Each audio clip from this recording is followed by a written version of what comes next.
വരുമാനം മൊത്തത്തിൽ അടവായി. ഇപ്പോൾ 2 മാസമായി ഇതിപ്പോൾ ഇങ്ങനെ കെട്ടിയടച്ചിരിക്കുന്നത്. ഞങ്ങളെ ജീവിതമേ പോയി. മറ്റവരിന്ന് പഠിച്ചപ്പോൾ ഇതുപോലെ ഇതൊന്നും ഇല്ലായിരുന്നേ. ഞങ്ങളെ വന്ന് തുരത്തിയിട്ടില്ല ഇതുവരെയ്ക്കും.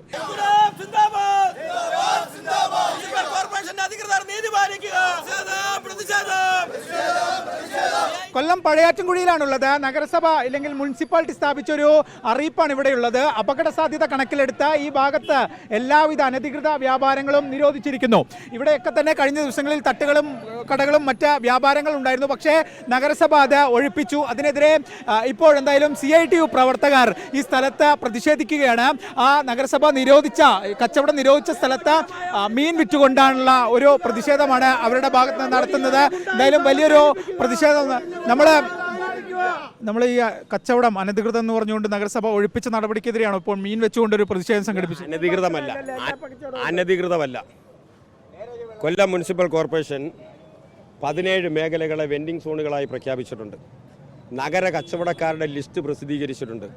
ആ ലിസ്റ്റ് അപര്യാപ്തമാണ് എന്ന് പറഞ്ഞുകൊണ്ട് ഒരു പ്രത്യേക സാഹചര്യത്തിൽ ആ ലിസ്റ്റ് അംഗീകരിക്കേണ്ടി വന്നു. സർവേ നടത്തി ആ ലിസ്റ്റിൽ ഉൾപ്പെടാത്ത തൊഴിലാളികളെ കൂടെ ഉൾപ്പെടുത്തി വെൻഡിംഗ് സോൺ പ്രഖ്യാപിച്ചു. അവിടെ തൊഴിലാളികളെ പുനരധിവസിപ്പിക്കുന്ന നടപടികൾ നടന്നു വരവേ ഏകപക്ഷീയമായി കോർപ്പറേഷൻ അധികൃതർ വെൻഡിംഗ് സോണിൽപ്പെട്ട പഴയാറ്റിൻകുഴിയിൽ നിന്ന് ചില രാഷ്ട്രീയ ലാക്കോടുകൂടി ഇവിടുത്തെ തൊഴിലാളികളെ ഒഴിപ്പിച്ചു. അതിനെതിരായ പ്രതിഷേധമാണ്.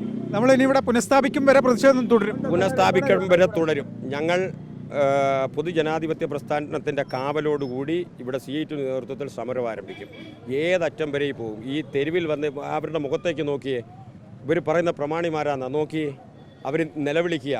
കഴിഞ്ഞ ഒരാഴ്ചയായിട്ട് ഇവിടെ പലരുടെയും കുടുംബം പട്ടിണിയില്ല. അതാ നിൽക്കുന്നവരുടെ ഓരോരുത്തരെ നോക്കി. ഇദ്ദേഹം ഇവിടുന്ന് ആ കാണുന്നത് ചെറിയ തട്ടാണ്. എൻ്റെ ഒരു ചെറിയ തട്ടാണ്. ജീവിതമാർഗ്ഗം ഇല്ലാത്തത് കൊണ്ട് പെൻഷൻ കിട്ടുന്ന കാശ് കൊണ്ട് എന്തെങ്കിലും വാങ്ങിച്ച് വെച്ച് സ്വയം ജീവിതം കണ്ടെത്തിയതാണ്. ഈ ജീവിതത്തെ അടിച്ചുടയ്ക്കാൻ നോക്കേണ്ട ഈ അധികാരികൾ. ഇത്രയും 10 വർഷം ഞങ്ങൾ ഇവിടെ ഇരുന്നിട്ട് ഒരു പ്രശ്നങ്ങളും ഇല്ലായിരുന്നു. 41ാമത്തെ ദിവസം ആയപ്പോഴും കോൺഗ്രസ് അധികാരത്തിൽ കയറി 41ാമത്തെ ദിവസം ആയപ്പോഴാണ് ഈ പാവങ്ങളുടെ ബർത്ത് കുതിര കയറാൻ വന്നത്. എന്തായാലും പഴയാറ്റിൻകുഴിയിൽ വലിയ തോതിലുള്ള പ്രതിഷേധം CITUവിൻ്റെ നേതൃത്വത്തിലുണ്ട്. ഈ നഗരസഭ ഒഴിപ്പിച്ച പ്രദേശത്തിന് അടുത്ത് മീൻ വിറ്റുകൊണ്ടൊക്കെ തന്നെയാണ് ഈ പ്രതിഷേധം. നമ്മൾ വരുമാനമൊക്കെ മുടങ്ങുന്ന സാഹചര്യം. വരുമാനം മൊത്തത്തിൽ അടവായി. ഇപ്പോൾ 2 മാസമായി ഇതിപ്പോൾ ഇങ്ങനെ കെട്ടിയടച്ചിരിക്കുന്നത്. ഞങ്ങളെ ജീവിതമേ പോയി. 10-15 വർഷം കൊണ്ട് ഞങ്ങൾ ഈ പഴയാറ്റിൻകുടി വാട്ടിട്ടാങ്കോട്ട് അങ്ങ് വരെ ഞങ്ങളെല്ലാവരും മീൻ കച്ചവടവും ബ്രൂസ് കച്ചവടവും മൊത്തത്തിൽ കടഭാരമാണ് മക്കളെ. ഞങ്ങളുടെ പെൺമക്കളെ അയച്ച കട അതിനപ്പുറം. ഇന്നിപ്പോൾ ഈ 2 മാസം കൊണ്ട് ഇത്രയും പൈസകൾ ഞങ്ങൾക്ക് പോകുന്ന കടബാധ്യതയായി. ഞങ്ങൾക്ക് വീട്ടിൽ ഇരിക്കാൻ പറ്റാതെയായി.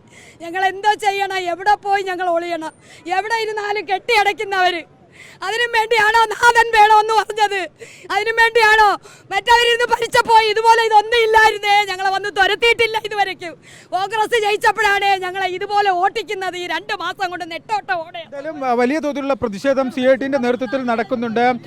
ഇത്തരത്തിൽ ഇവിടെയുള്ള കച്ചവടങ്ങളൊക്കെ തന്നെ പുനഃസ്ഥാപിക്കണമെന്ന് ആവശ്യപ്പെട്ടുകൊണ്ടാണ് ഇത്തരത്തിലൊരു പ്രതിഷേധം നടക്കുന്നത്. എന്നാൽ നഗരസഭ ഇത് കൃത്യമായി നിയമ നടപടി എന്നൊരു വിശദീകരണമാണ് ഇക്കാര്യത്തിൽ നൽകുന്നത്. എന്തായാലും ഈ കച്ചവടം പുനഃസ്ഥാപിക്കുന്നതുവരെ ഇവിടെ പ്രതിഷേധം തുടരുമെന്നാണ് CITU നിലവിൽ പറയുന്നത്. ഇതുകൊണ്ട് തന്നെ ഈ നഗരസഭയുടെ ഭാഗത്തുനിന്ന് ഒരു തൊഴിലാളി അനുകൂല നിലപാടുണ്ടായില്ലെങ്കിൽ അതുവരെ പ്രതിഷേധം തുടരുമെന്നാണ് എന്തായാലും ഇവർ പറയുന്നത്. ഇവിടെ വരും ദിവസങ്ങളിലൊക്കെ തന്നെ തുടർ പ്രതിഷേധ പരിപാടികളും CITU ആലോചിക്കുന്നുണ്ട്. കൊല്ലത്തുനിന്ന് വീഡിയോ ജേർണലിസ്റ്റ് അബു താഹിറിനൊപ്പം റിപ്പോർട്ടർ AV ജയശങ്കർ.